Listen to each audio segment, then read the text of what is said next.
Philip Griffith with PSG Photo Solutions here. Connecting generations is one of the reasons photos, memorabilia, and home movies can be so cherished by families. These tangible artifacts hold a wealth of memories, emotions, and stories that bridge the gap between different eras and bring us closer together and to our roots. As time passes, these precious memories become increasingly valuable, carrying the essence of our family history. They serve as a link between our ancestors, ourselves, and future generations.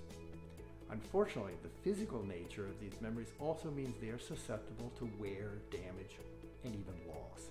That's why it's critical to take steps to protect and preserve them for the benefit of present and future generations.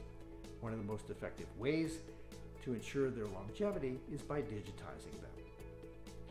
Continuing the story and legacy of multiple generations is a priceless gift, and you can learn how to get started during Save Your Photos Month by going to saveyourphotos.org and signing up for free.